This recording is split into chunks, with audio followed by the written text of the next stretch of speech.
So what is the truth of this relation according to them, आपके person के हिसाब से आपके और उनके बीच के रिलेशन का सत्य क्या है।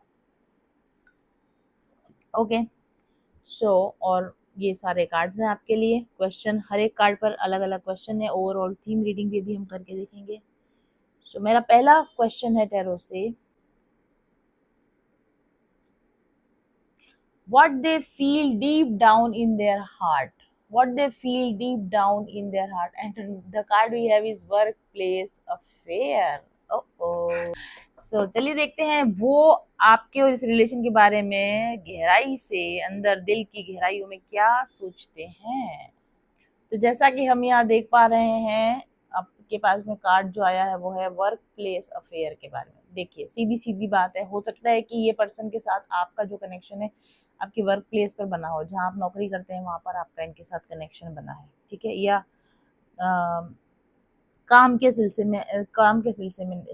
में या बिजनेस के सिलसिले में आपका इनके साथ में कनेक्शन बना है। तो what they deep down feel in their heart, पता है एक चीज, वियर्डली वियर्डली वो ये सोचते हैं कि अगर मैं इस जगह जाता ही नहीं, अगर मैं यहाँ जॉब करता ही नहीं, या अगर आप ये जॉब ज्वाइन करते ही नहीं, या आप दोनों एक साथ काम करते ही नहीं, तो जो कुछ भी हुआ वो होता ही नहीं। ओके, तो ये आपके पर्सन डेफिनेटली आपके बारे में सोचते हैं। दूसरी चीज, वो एक और चीज भी सोचते हैं कि वो इस चीज को लीगल नहीं समझते, वो चीज को सही नहीं समझते कि अफेयर वर्ड जो है ना वो रेड अलर्ट में लिखा हुआ है, देख रहे हैं आप। तो पहली चीज तो वर्क प्लेस पर आना, या किसी वर्क प्लेस पर किसी पर्सन के साथ में अफेयर करना, या उसके साथ में लव रिलेशन में बन जाना, ये उनको एथिकली उनको ठीक नहीं लगता, ये उनको अच्छा नहीं लग रहा है कि उनके साथ ऐसा हुआ, या उन्होंने वर्क प्लेस पर किसी अफेयर को होने दिया, अलाउ किया, तो ये चीज उनको अच्छी नहीं लग रही है। Deep down in their heart उनको लगता है कि काम की जगह काम होना चाहिए, काम पर अफेयर नहीं होना चाहिए, क्योंकि काम की जगह पर अफेयर होने से रेपुटेशन पे भी फर्क पड़ता है, राइट, मेंटल हेल्थ पे भी फर्क पड़ता है, उनके ओवरऑल पर्सनल लाइफ में, उनकी फैमिली लाइफ में भी आपके होने से फर्क पड़ता है। तो ये वो बात डेफिनेटली सोचते हैं भाई, मैं नहीं सोच रही, मैं नहीं बोल रही, ये आपके पर्सन सोचते हैं कि जब आप वर्क प्लेस पर होते हो और रोजाना उनको नजर आ, मे भी आप दोनों साथ काम करते हो, और अभी अभी हम देखेंगे आगे एनर्जीज, तो खैर आप सेपरेटेड हो सकते हो, नो कांटेक्ट में हो सकते हो, ब्रेकअप हुआ हो सकता है, या हो सकता है अभी भी आप कनेक्टेड हो सकता है आपके पेरेंट्स आपके इस रिलेशन के लिए नहीं मान रहे हो, जो भी कुछ रीजन रहा हो, लेकिन रोज रोज आपको वर्क प्लेस पर तो उन्हें देखना ही पड़ता है क्योंकि आप उनके साथ काम करते हो। अगर वर्क प्लेस पर ये बात नहीं है तो भी ऐसी कोई जगह जहां पर आपको एक साथ होना ही पड़ता है, किसी काम की वजह से आपको एक साथ होना पड़ता है, या तो आप नेबर्स हो, स्टूडेंट्स हो, एक ही कॉलेज है, वट एवर, तो किसी न किसी वजह से आप दोनों को एक प्लेस पर रहना पड़ता है, और उस एक प्लेस पर रहने की वजह से वो आपको अवॉइड नहीं कर सकते। और ये चीज कहीं ना कहीं उनको डीप डाउन ऐसा लगता है कि अगर हमारी एक ही जगह ना हुई होती, या अगर एक ही जगह पर काम करने की मजबूरी ना हुई होती, तो फर्स्ट स्टेज पर तो ये होता ही नहीं, ये चीज जो हुई वो होती ही नहीं। और अभी भी क्योंकि आप दोनों साथ हो, इसलिए वो ये फील करते हैं कि बेटर होता कि आप और वो एक साथ एक जगह पर काम ना करते होते, राइट। अब ये भी देखेंगे पूरी रीडिंग की क्यों ऐसी अजीब सी रीडिंग निकल कर आई है, बट हाँ ये डेफिनेटली आई है, सबके लिए नहीं हो सकती बट कुछ लोगों के लिए हो सकती है ये रीडिंग। देखिए कुछ लोगों के लिए ना आप दोनों ऑनलाइन साथ काम करते हुए होंगे, जैसे कई बार होता है ना कि आप किसी एक टीम में होते हो, एक टीम मेंबर फॉर से बॉम्बे में बैठा है, एक टीम मेंबर पुणे में बैठा है, और ऑनलाइन ही आपका अफेयर है, या ऑनलाइन वर्क प्लेस पर ऑनलाइन एक साथ आप टीम में हैं, और अब क्योंकि आपके साथ उनका अफेयर है तो इस वजह से दूसरा उनका टीम वर्क इफेक्ट हो रहा है, या उनका ऑनलाइन वर्क अफेक्ट हो रहा है इससे। इस तरह की चीजें भी ये पर्सन आपके बारे में डीप डाउन ये इस बारे में सोच रहे हैं, ठीक है। Okay, so this is the message for this card. So do they still have love for you after all this, क्या वो अभी भी आपको प्यार करते हैं ये सब कुछ हो जाने के बाद। We have the card legal matters. See, यहाँ पर तो ऐसा कुछ दिखता नहीं है, बैलेंसिंग का एक्ट यहाँ पर नजर आ रहा है। देखिए ये पर्सन, पहली चीज तो ये पर्सन इस वक्त में लव पर फोकस है ही नहीं। हम अगर बात करें कि क्या उनको आपसे प्यार फील हो रहा है, this person is not into their feelings. इस समय तो वो अपनी फीलिंग्स पर कॉन्सेंट्रेटेड है ही नहीं, वो प्यार के बारे में सोच ही नहीं रहे हैं। मे बी वो किसी लीगल मैटर में फंसे हुए हैं, डाइवोर्स केस में फंसे हुए हैं, प्रॉपर्टी के केस में फंसे हुए हैं, किसी क्रिमिनल केस में फंसे हुए हैं, या चाइल्ड सपोर्ट के केस में फंसे हुए हैं, या फिर किसी और तरह के कुछ भी हो सकता है, ट्रैफिक रूल्स ये तो ट्रैफिक टिकट लिखा है, मतलब किसी न किसी तरह के लफड़े में, लोचे में फंसे हुए हैं, और उस लोचे में उनका पूरा दिमाग जो है वो पूरी तरीके से डिस्टर्ब हो चुका है।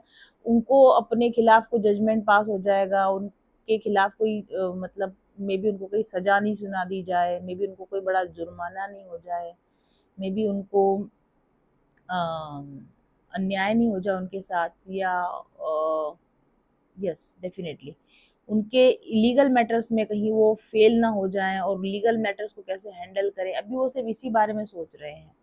तो इस वक्त में वो बिल्कुल भी आप और प्यार और फ्यूचर के बारे में नहीं सोच रहे, क्योंकि उनकी जो प्रेजेंट सिचुएशन है उसने उनको इतनी बुरी तरीके से स्टक कर रखा है, इतनी बुरी तरीके से फंसा रखा है कि वो मतलब इस वक्त तो किसी भी हालत में वो सिर्फ अपनी इस प्रेजेंट प्रॉब्लम से जूझ रहे हैं और प्रेजेंट प्रॉब्लम से बाहर निकलने की कोशिश कर रहे हैं। ठीक है, वो बैलेंस बना के रखने की कोशिश जरूर कर रहे होंगे आपके साथ। Yes definitely yes, we can not say कि वो आपसे प्यार फील करे कि नहीं फील करे, लेकिन वो आपके साथ में भी ना चीजें खराब नहीं करना चाहते। ठीक है, मीनवाइल जब वो अपनी पर्सनल प्रॉब्लम से जूझ रहे हैं और सब चीजों से जूझ रहे हैं, लेकिन आपके साथ भी बैलेंस बना के रह सके। ऐसा ना हो कि वो अपने लीगल मैटर से फंसे रह जाए और आप मूव ऑन ना ऊपर जाओ, ये एक डर जरूर उनके अंदर हो सकता है। और इस वजह से हियर एंड देयर स्पेयर्सली वो कहीं ना कहीं पर थोड़ा बहुत आपके साथ कांटेक्ट बना के रखने की, थोड़ा बहुत आपके रिलेशन को बैलेंस में रखने की कोशिश कर रहे होंगे, ताकि कि जब वो इस डिवोर्स से या इस केस से बाहर निकले तो फिर चीजें जीरो से ना शुरू करनी पड़े। ठीक है, तो बस वो इतना कर रहे होंगे कि आपको लूप में मतलब कांटेक्ट में बना के रखा होगा, और कांटेक्ट में बनाने के बाद में वेट कर रहे हैं कि एक बार मैं इस चीज से बाहर निकल जाऊं तो फिर आपके तरफ आऊं, या आपको भी जस्टिस दे पाए, वो आपको भी न्याय दे पाए, आपके और उनके रिलेशन को भी वो न्याय दे पाए। ऐसा ये पर्सन इस समय पर फील करे। तो it's not love, it's just balance, कि उनकी लाइफ का बैलेंस ही बना रहा है उनका, और जो थर्ड पार्टी है जो भी कार्मिक है उनके साथ, उसके साथ उनका मैटर जब तक सॉल्व होता रहे तब तक वो अपना इंटरनल बैलेंस ना खोएं, और आपके साथ भी चीजें बहुत ज्यादा खराब ना हो जाए। बस इतना ही वो चाह रहे हैं वैसे। लेकिन जहां तक हम बात करें लव की या फ्यूचर में आपके साथ में अपने कनेक्शन को देखने की, इस वक्त उनका दिमाग बिल्कुल भी इन सारी जगहों पर नहीं है। So this is the message for this card. So then, how do they see you? Are you an important part of their life? My question is, are you an important part of their life? See, family card. Of course you are. Of course you are. You, वो आपको definitely एक family member की तरह देखते हैं। ठीक है, भले ही वो किसी भी तरह के किसी भी तरीके से आपसे कनेक्ट हो पा रहे हैं, नहीं हो पा रहे हैं, अपने लीगल मैटर्स में फंसे हुए हैं, या आप ऑफिस प्लेस पर काम करते हो उनके साथ, तो उनको एथिकली आपके साथ में होना ठीक नहीं लगता है। बट एक चीज तो जरूर है कि वो पहली चीज आपको अपने फैमिली मेंबर की तरह देखते हैं, और सेकेंडली पता है उनको ऐसा लगता है कि आप पराए क्यों हो, आप उनकी फैमिली के मेंबर ही होते तो कितना ही अच्छा होता। क्या ही होता कि पहली दफा में ही उनका आपके साथ में ही शादी हो जाती। सी, वो ऐसा सोचते हैं। मे बी अगर उनकी किसी और जगह कहीं और फंसे हुए हैं, किसी और शादी में फंसे हुए हैं, किसी और सिचुएशन में फंसे हुए हैं, और लोगों अपनी वाइफ के साथ जब वो होते हैं, अपनी फैमिली के साथ जब वो होते हैं ना, वो they constantly think about you. They constantly think कि अगर ये नहीं होते, आप होते तो कितना अच्छा होता, अगर आप ऑलरेडी पहले से उनकी वाइफ होते, उनके हस्बैंड होते तो कितना अच्छा होता, अगर वो अपनी फैमिली की वजह से चीजों में फंसे हुए नहीं होते और आप ही उनकी फैमिली होते तो कितना अच्छा होता। और वो इस चीज को हमेशा इमेजिन करते हैं कि अगर आप उनके लाइफ पार्टनर होते, अगर आप उनके वाइफ होते, अगर आप उनके हस्बैंड होते, तो वो कितनी हैप्पीली आपके साथ रह सकते थे, कितने हैप्पीली आपके साथ फैमिली बॉन्ड बनाते, कैसे हर दिन उनका हंसी खुशी बीतता, हर दिन फुलफिलिंग सेटिस्फाई उनका दिन होता, और वो बिल्कुल भी मतलब दुनिया की आपाधापी से दूर आपको और आपके साथ में जो भी आपने फैमिली बिल्डअप करी, उनको लेकर कहीं एक चल कहीं दूर निकल जाए वाली फीलिंग उनको आपके साथ में आती है कि अगर ये मेरी लाइफ में होता या ये मेरी लाइफ में होती तो मैं इसको लेके कहीं दूर निकल जाता। और किसी को भी हमारे बीच में मैं कभी भी आने नहीं देता, किसी को भी हमारे बीच में नहीं आने देता। और जब भी वो अपनी फैमिली के साथ होते होंगे तो उनको आपकी कमी डेफिनेटली महसूस होती होगी। एक ही चीज उनको महसूस होती है कि मेरी फैमिली के मेंबर ये क्यों बना, आप क्यों नहीं बने। जिस जगह पर उन्होंने किसी और को बिठा रखा है अपनी वाइफ की जगह या अपने हस्बैंड की जगह, वो इमेजिन करते हैं कि इसकी जगह आपको होना चाहिए था, आप उनकी फैमिली के मेंबर होने चाहिए थे। So definitely you are a very important part of their life, very unseparable part of their life। वो आपको अपनी फैमिली समझते हैं, आपके साथ अपनी फैमिली बिल्डअप करना चाहते हैं। और जब अगर आप उनकी फैमिली में नहीं हो या आपके साथ फैमिली बिल्डअप भी नहीं कर सकते, तब वो जब भी अपनी फैमिली के साथ होते हैं बस यही ख्याल करते होंगे कि आप होते, तुम होते तो ऐसा होता, तुम होते तो वैसा होता। So yes, you are a very important part of their family life. So what is your energy in this situation. इस पर्सन के साथ जिसके साथ आप लव में है या लव कनेक्शन में है, सेपरेशन में है या कॉन्टैक्ट में है, इनके साथ आपकी इस वक्त में क्या एनर्जी है। We have reckless sex and love card. Okay, so what I can see here. देखिए, पहली चीज तो ये है कि आप डेफिनेटली उनके प्रति पैशनेट हो, आप उनके प्रति आकर्षण फील करते हो, आपका उनके प्रति प्यार है। आई थिंक ये रेसिप्रोकल एनर्जी है, जैसी वो आपके लिए सोचते हैं वैसा ही आप उनके लिए सोचते हैं। आप उनके प्रति और वो आपके प्रति सेक्सुअली अट्रैक्टेड हैं। आप दोनों एक दूसरे के साथ प्यार में हो, आप एक दूसरे के साथ alone time, me time, quality time बिताना चाहते हो, एक दूसरे के साथ इंटीमेट होना चाहते हो। और आप ये चाहते हो कि अगर जो कुछ भी हुआ वो ना हुआ होता, अगर कोई थर्ड पार्टीज ना हुई होती, अगर सिचुएशंस ठीक हुई होती तो लाइफ कितनी सुंदर हो सकती थी, लाइफ कितनी अच्छी हो सकती थी। So you are, I think in like 6 of Cups nostalgic energy। you keep thinking about them, thinking and think, you think and think and think and think, right. और बार बार रह रह के आपको उन्हीं का ख्याल आता है, उनकी एनर्जी अपने आसपास फील होती होगी, mostly in the night time, सोने के समय, जब आप मे बी आप अकेले हो अपने घर में और आपको उनकी याद आती है, तब आपको ऐसा लगता है कि this is the only one thing I need.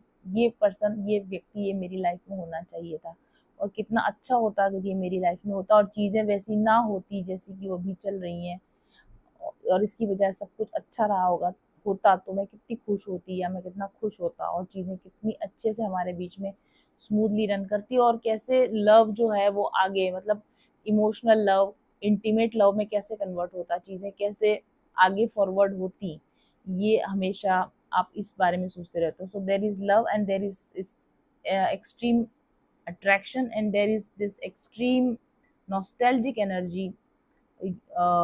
और आप उनकी एनर्जी को फील भी करते हो, आप विजुलाइज भी करते हो, आप you do all the things. आप इस पर्सन को इमेजिन करके सारी, अब आपने ना अपनी ऐसी लाइफ बना रखी है, अपनी दिमाग में आपने एक ऐसी लाइफ बना रखी है जिसमें ये इंसान आपका लाइफ पार्टनर है, मे बी अ मेल और अ फीमेल, जो भी आप हैं उसके अकॉर्डिंग आपने एक ऐसी लाइफ इमेजिन कर रखी है जहाँ पर ये इंसान आपका लाइफ पार्टनर है, और जहाँ पर you are like in that, एक हवाई किला आपने ऐसा बना रखा है जिसमें कि वो पर्सन आपके साथ है और आप दोनों एक बहुत अच्छी खूबसूरत लाइफ जी रहे हो। और आप जब अकेले होते होगे तो आप अपने उस जोन में चले जाते होगे और अपनी उस ब्यूटीफुल लाइफ को आप इमेजिन करते रहते होगे इस पर्सन के साथ।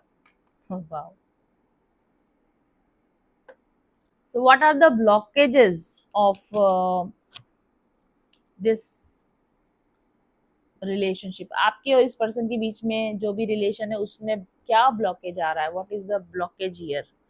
We have the card rejected. देखिए, 2-3 चीजें मुझे नजर आ रही हैं, बहुत सारी, बल्कि 2-3 नहीं, बहुत सारी चीजें नजर आ रही हैं। ब्लॉकेज ये है कि आपको उनसे रिजेक्शन फील हो रहा है, आपको लगता है कि उन्होंने आपको रिजेक्ट कर दिया और आपके पर्सन को लगता है कि आपने उनको रिजेक्ट कर दिया। अलग अलग टाइम पे दोनों ने रिजेक्ट जरूर किया होगा, आपने अलग टाइम पर अलग वजह से उनको रिजेक्ट किया होगा, उन्होंने अलग टाइम पर अलग वजह से आपको रिजेक्ट किया होगा, बट रिजेक्शन की फीलिंग आप दोनों को आती है। ठीक है, आपको लगता है कि ये इंसान आपको उनकी जिंदगी में उतनी इंपॉर्टेंस नहीं दे रहा है, उतनी प्रायोरिटी नहीं दे रहा है, उतना उनकी लाइफ में इंटरफेयर नहीं करने दे रहा है जितना कि आप डिजर्व करते हो या जितनी आपकी इच्छा है। और ये पर्सन ये सोचता है कि आपने अपनी बाउंड्रीज टाइट कर रखी हैं, आप इस पर्सन को अलाउ नहीं कर रहे हो, आप उनको अपनी फीलिंग एक्सप्रेस करने के लिए मौका नहीं दे रहे हो, आपने एक दीवार बना रखी है, आप रिसेप्टिव नहीं हो। तो ये वाली चीज आप दोनों जनों को एक दूसरे के साथ में फील होती है। आप दोनों को ऐसा भी फील होता है कि हमारी तो किस्मत में ही रिजेक्शन लिखा हुआ है, या मेरे साथ हमेशा ऐसा होता है। ठीक है, तो रिजेक्शन का वुंड ऑफ रिजेक्शन, देखिए यहाँ पर जो ब्लॉकेज की हम बात कर रहे हैं ना, तो बात है वुंड ऑफ रिजेक्शन की। ऐसा नहीं है कि आपने उनको रिजेक्ट किया है या उन्होंने आपको रिजेक्ट किया है, आपको उनका उनका उस समय पर किया गया जो भी डिसीजन था, जो भी उन्होंने किया, आपको वो एज ए रिजेक्शन फील हो रहा है, आपको वो रिजेक्शन का पेन फील हो रहा है। और आपने जो कुछ किया अपने लेवल पर बिल्कुल सही तरीके से ही किया था, बट उनको आपका वो डिसीजन एक रिजेक्शन की तरह फील हो रहा है। आपको ऐसा नहीं लगता कि उन्होंने आपको रोका तो सही वजह से रोका, आपको लगता है कि नहीं, उनको नहीं रोकना चाहिए था और उन्होंने आपको रोक दिया, और उनको भी ऐसा ही लगता है। कारण कि आप दोनों के अंदर रिजेक्शन वुंड है। रिजेक्शन वुंड मतलब फियर ऑफ रिजेक्शन, मुझे रिजेक्ट किया कर दिया जाएगा। और इस रिजेक्शन वुंड की वजह से आप दोनों एक दूसरे के साथ में सहज रूप से कनेक्ट नहीं हो पा रहे हो, सहज रूप से आगे नहीं बढ़ पा रहे हो। कई बार ऐसा होता है कि हम किसी इंसान के साथ एक ही जगह पर काम कर रहे होते हैं और हम उनके साथ कनेक्शन फील कर रहे होते हैं, लेकिन फिर हम अपने ही अंदर, हमारा क्योंकि रिजेक्शन वुंड है हमारा, तो वो रिजेक्शन वुंड हमें कहेगा कि नहीं, ऐसा नहीं होना चाहिए, हम इसके साथ कनेक्शन में नहीं रहने चाहिए, ये मेरी फैमिली का पार्ट नहीं है तो मुझे इसको इतनी इम्पोर्टेंस नहीं देनी चाहिए, या फिर क्योंकि ये मेरी फैमिली का पार्ट नहीं है इसलिए एक न एक दिन तो ये मुझे छोड़ के चला ही जाएगा। क्योंकि हम दोनों सिर्फ काम साथ करते हैं, साथ काम करने की वजह से हमारा अफेयर हो गया या हमारा जुड़ाव हो गया, अदरवाइज नहीं हुआ होता। इस तरह की चीजें जो होती है ना, ये सब रिजेक्शन वुंड्स होती हैं। कहीं ना कहीं डीप डाउन ये डर होता है कि ये पर्सन एक न एक दिन मुझे रिजेक्ट कर देगा, ये पर्सन मुझे एक न एक दिन छोड़ देगा, क्योंकि मैं सिर्फ इसके वर्क प्लेस पर एक अफेयर हूँ, क्योंकि मैं इसकी फैमिली का पार्ट नहीं हूँ, क्योंकि ये मेरे साथ एक लॉन्ग टर्म फ्यूचर नहीं देख सकता। इसलिए इससे पहले कि ये मुझे रिजेक्ट करे, मैं अपनी बाउंड्री सेट कर लूँ, मैं इसको रिजेक्ट कर दूँ। और अगर दोनों ही तरफ से यही, क्योंकि हर एक इंसान, हर एक रिश्ता आपका ही आईना होता है। अगर आप रिजेक्शन फील कर रहे होगे तो वो सामने वाला जरूर रिजेक्शन फील करेगा। अगर आपके अंदर रिजेक्शन का वुंड होगा तो उनके अंदर जरूर रिजेक्शन का वुंड होगा। अगर आपके अंदर फियर ऑफ रिजेक्शन होगा तो उनके अंदर जरूर रिजेक्शन ऑफ फियर होगा। तो इस तरीके से आप दोनों ही एक दूसरे को धकेल रहे हो, धक्का मार रहे हो, क्योंकि दोनों ही रिजेक्ट होने से डरते हो। और रिजेक्ट होने से डरने के लिए अलग अलग बहाने सामने लेकर आ रहे हो कि ये मेरी फैमिली थोड़ी ही है, ये तो काम की वजह से साथ में है, अगर काम की जगह पर ना मिले होते तो थोड़ी ना इस तरह से प्यार हो सकता था, अगर ये मेरी फैमिली का पार्ट नहीं हो सकती तो थोड़े ना मैं इसके साथ पूरी जिंदगी साथ में चल सकता हूँ या चल सकती हूँ। तो इस तरह का रिजेक्शन वुंड आप दोनों के अंदर है, और ये रिजेक्शन का जो वुंड है, ये आप दोनों के बीच में ब्लॉकेज का कारण बन रहा है। किसी और रीडिंग में हम देखेंगे, इस पर और डिटेल में चर्चा करेंगे। So this is the energy of this card.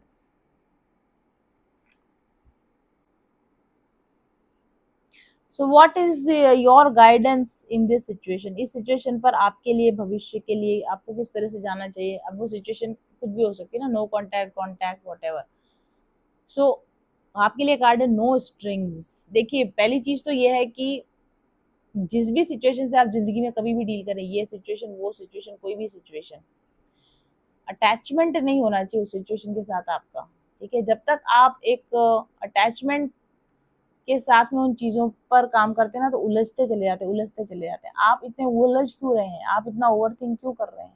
Because you are attach to this person, you are attach to the outcome, कि इस पर्सन के साथ मैं कनेक्टेड हूँ तो ऐसा ऐसा ऐसा ही होना चाहिए, और इसका ऐसा ऐसा ऐसा ऐसा आउटकम ही आना चाहिए, इस पर्सन को ऐसा ही बिहेव करना चाहिए, इसको ऐसा ही रिएक्ट करना चाहिए, इसको यही करना चाहिए। ये है आपका एक्सपेक्टेशन के साथ में जुड़ाव, ये है आपका आउटकम्स के साथ में जुड़ाव।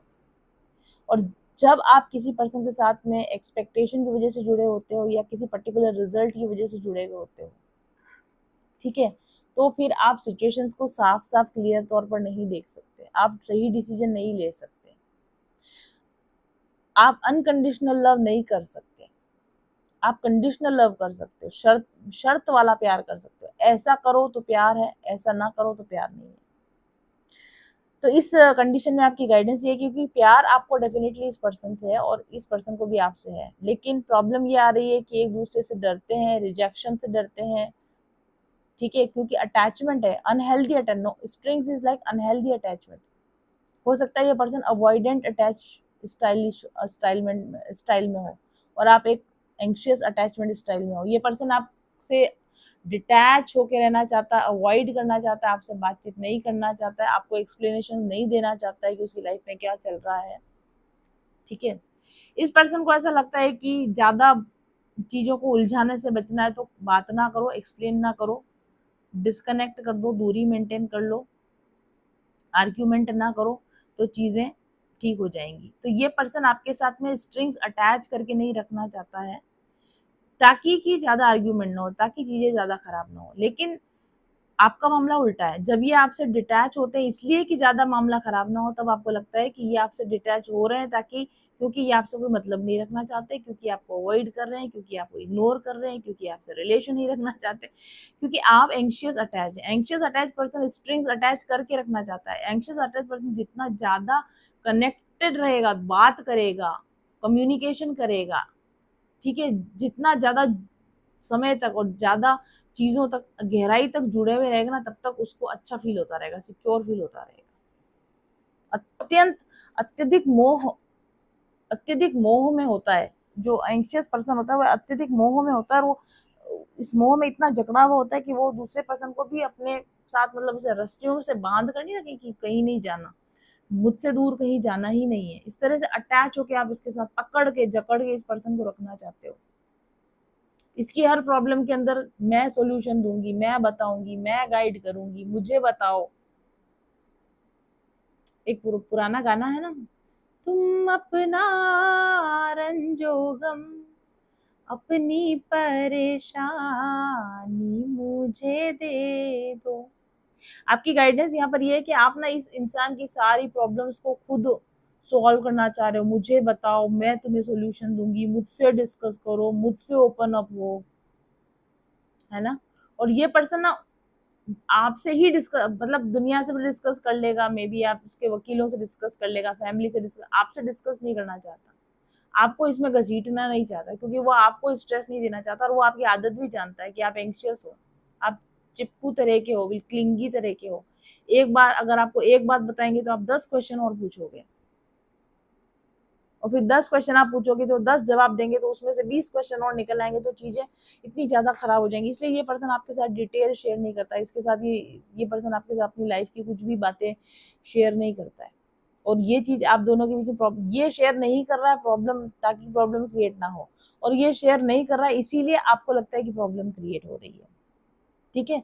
तो यहाँ पर आपके लिए क्या गाइडेंस है कि देखो, जो इंसान आप ऑटोमेटिकली आपके साथ ओपन अप नहीं होना चाह रहा, जो इंसान आपके साथ में अपनी चीज़ों को शेयर नहीं करना चाह रहा ना, उसके साथ कोशिश करो कि आप भी उतना अटैच ना हो, उसके साथ आप भी उतना ज़बरदस्ती उसको अपने पास में खींच के रखने की, उसको अपने साथ बांध के रखने की कोशिश ना करो। ये इंसान ऑटोमेटिकली अपनी मर्जी से जितना आपसे कनेक्टेड रहना चाहता है, जितना आपको अपनी बात बताना चाहता है, उसको उसी लेवल पर रहने दो, उसी लेवल पर जाने दो इस समय के लिए। फिलहाल तो आपके लिए यही गाइडेंस है।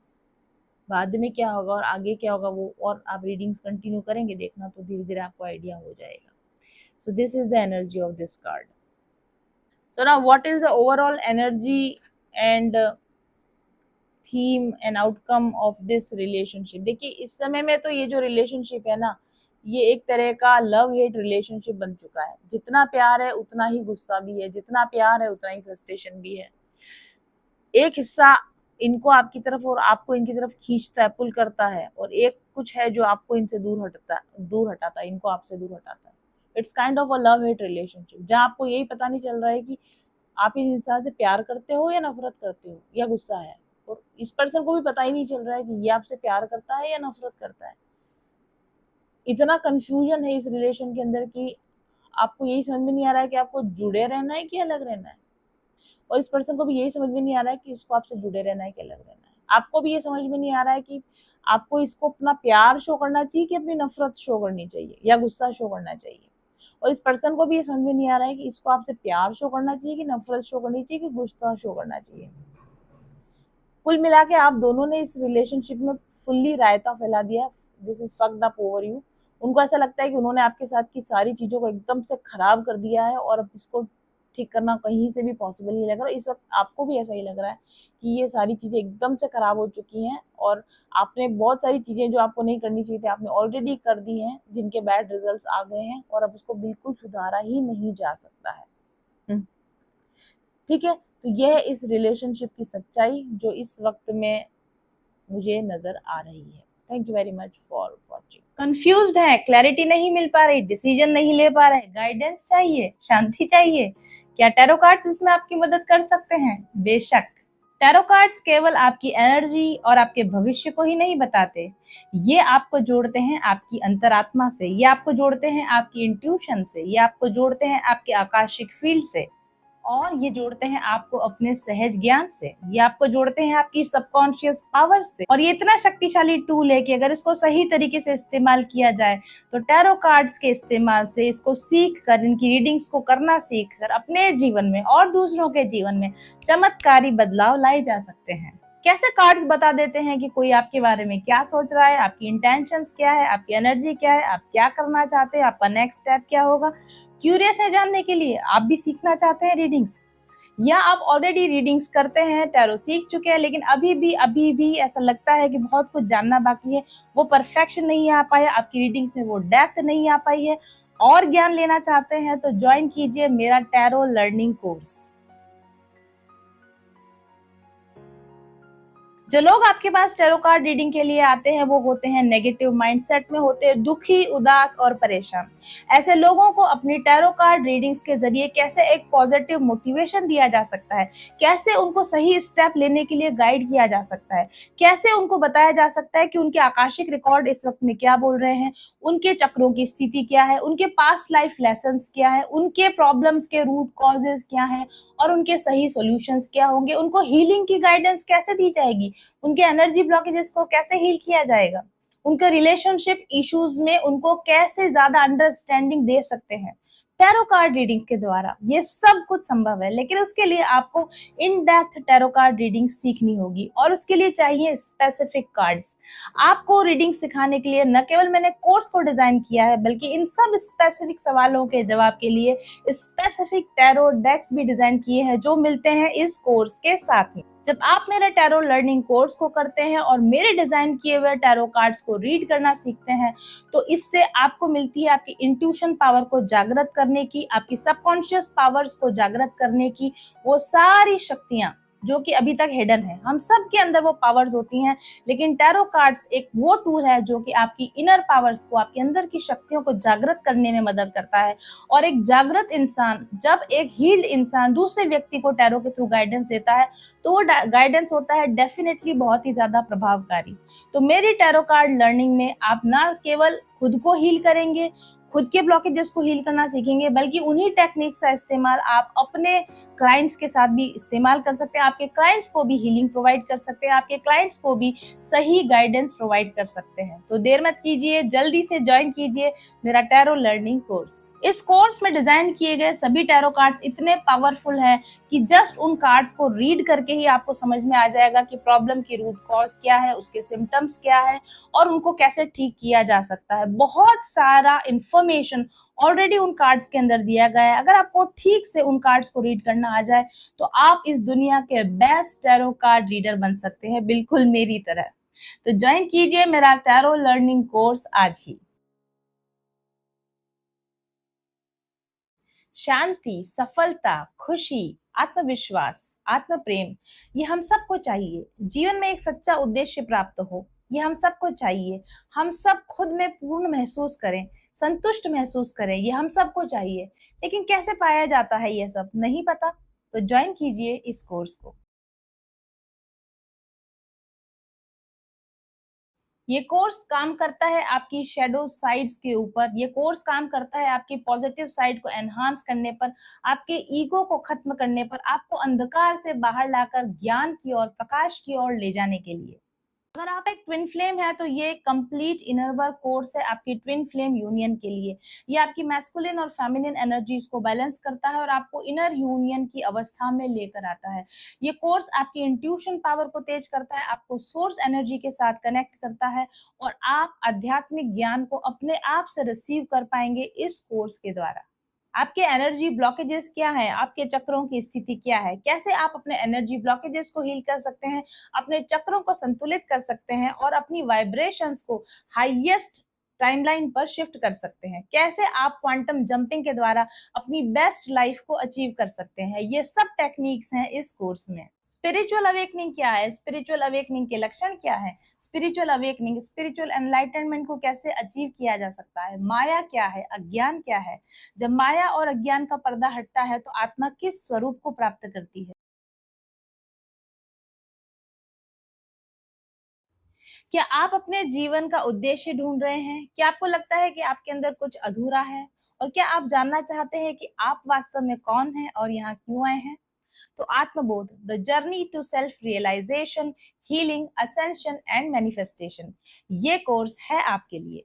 इस कोर्स को इस तरीके से डिजाइन किया गया है कि इस कोर्स के ड्यूरेशन के दौरान आप जान पाएंगे अपनी असली पहचान, आप वास्तव में कौन है, इस अहंकार के परे आपकी आत्मा की सही पहचान क्या है, अपने सच्चे उद्देश्य की ओर आप कैसे बढ़ सकते हैं, अपने लिए और मानव जीवन के लिए आप और अधिक उपयोगी कैसे हो सकते हैं और एक बहुत ही संतुष्टि भरा, सुख भरा, आनंद भरा जीवन अब आप आगे कैसे बिता सकते हैं। इस कोर्स में आपको मिलेंगी आत्म साक्षात्कार पाने की स्ट्रॉन्गेस्ट टेक्निक्स। ये केवल एक हीलिंग कोर्स नहीं है, ये आपकी आत्मा के सच्चे स्वरूप को जानने के लिए और आपके जीवन की दशा और दिशा को बदल देने के लिए एक ऐसा अनुभव है जिसको लेने के बाद में आप बिल्कुल वो नहीं रह जाएंगे जो आप अभी हैं। आपकी सारी शिकायतें, आपके सारे अफसोस, आपके सारे दुख हमेशा हमेशा के लिए खत्म हो जाएंगे और आप जिएंगे एक बहुत ही ज्यादा आध्यात्मिक रूप से उन्नत, आत्मिक शांति और उन्नति देने वाला जीवन। क्या आप इस पावरफुल जर्नी पर मेरे साथ चलने को तैयार हैं? तो देर मत कीजिए, तुरंत रजिस्टर कीजिए अपने आप को इस कोर्स के साथ।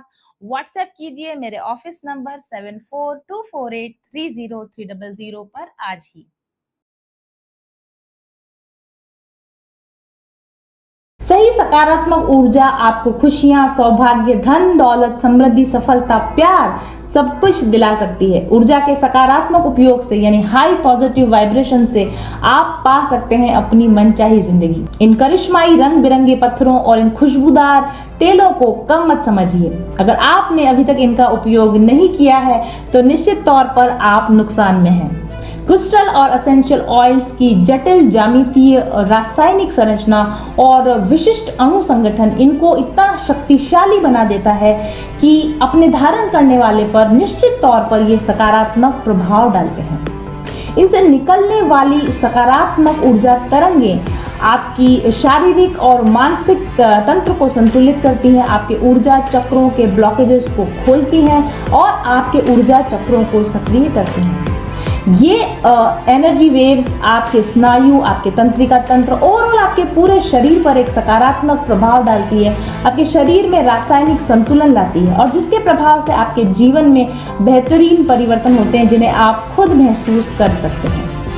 आपकी आंतरिक ऊर्जा को सकारात्मक रूप से बदलकर ये आपके जीवन के बाहरी अनुभवों को भी पॉजिटिवली इफेक्ट करने लगते हैं। आप ज्यादा शांत और खुशनुमा अनुभव करते हैं और इसका सीधा संबंध आपके संबंधों पर पड़ता है और आपके जीवन के अन्य पहलुओं पर भी इसका इफेक्ट साफ तौर पर देखा जा सकता है। अगर आप क्रिस्टल और अरोमा ऑयल्स को उनके प्राकृतिक रूप में उपयोग करें तो भी वे बहुत प्रभावकारी होते हैं, लेकिन अगर उनकी सही प्रोग्रामिंग की जाए, अगर उनका एक्टिवेशन कर दिया जाए तो उनकी शक्ति कई बढ़ जाती है क्योंकि उनमें प्रोग्रामिंग की पावर होती है। क्रिस्टल और अरोमा ऑयल्स का सीधा प्रभाव अगर वो प्रोग्राम्ड है तो आपके शरीर, मन और चेतना पर उसी प्रकार से पड़ता है जिस प्रकार से आप होना चाहते हैं, करना चाहते हैं। प्रोग्राम और एक्टिवेटेड क्रिस्टल्स की गुणवत्ता कई गुना बढ़ जाती है और इससे आप के उपयोग करने पर आपकी चेतना का स्तर बढ़ता है और आपके जीवन का समग्र विकास होने लगता है।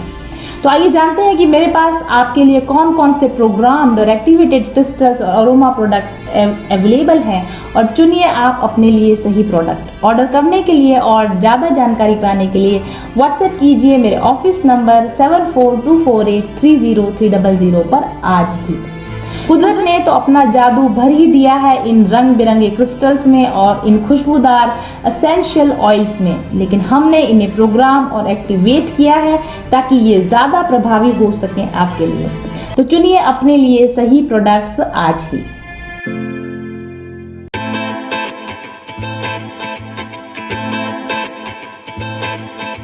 चल पथिक उस देश जहाँ पर सूरज सा उजाला, चल पथिक उस देश जहाँ पर सूरज सा उजाला, चांद से शीतलता है हर पल जो फूलों की माला, एक दूजे का हाथ थाम कर आगे बढ़ते जाए, मधुर गीत के गुंजन के संग ज्ञान के दीप जलाए, भीतर की यात्रा कर ले तू थाम के हाथ हमारा, कठिन राह पर हम बनेंगे एक दूजे का सहारा, उजाले की ओर ले चले, उजाले की ओर ले चले, उजाले की ओर ले चले, उजाले की ओर ले चले, चल पथिक उस देश जहाँ पे सूरज सा उजाला, चल